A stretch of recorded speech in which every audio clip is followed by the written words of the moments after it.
चले सौदा पवनो घाटा में। अरे सखी कहाँ सखी दिने दिने कितना चिकनाइल बारू हो। अरे कहाँ कहिए सखी तुहके आगे लगे जला अपने से भाटा में भारत में बटे यादव जी के माथा में।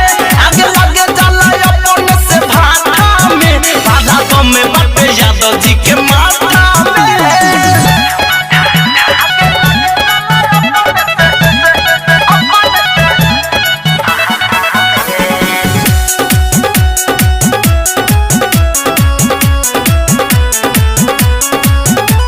ससुरा में सुख बड़ा मिलता रोज रोज पलंग भी लहता। अरे सखी ससुरा में सुख बड़ा मिलता रोज रोज पलंग भी लहता। दिन पर दिन गोराता देहिया गगरी जवनिया के डोलता।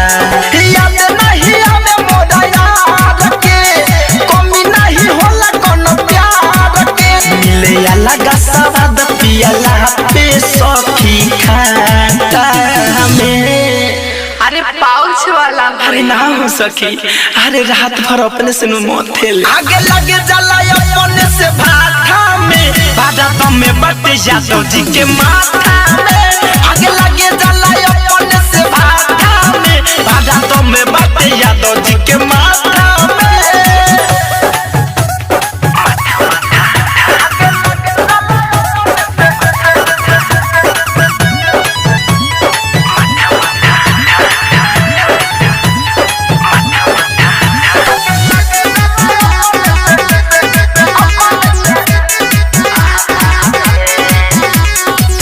नहीं केहू से खोली हो कुछ ना धनंजय से बोली हो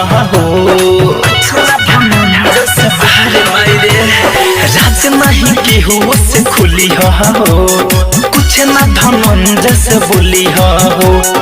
राइटर दिनेश मरदा करदा कर देता हो ही चोलिया हो। चले जब कम छा छा के मन कर छोड़ा दी भातल रहा के जना पे जवनिया अभिनव चंदन काटा में। आये सखी आ नमकीन लागेला कि सादा पूरा पिए लुकी आधा। अरे पूरा हो आगे लगे जला अपने से भाटा में भारत में बटे यादव जी के माथा में। आगे लगे जला अपने से भाटा में भारत में बटे यादव जी के माथा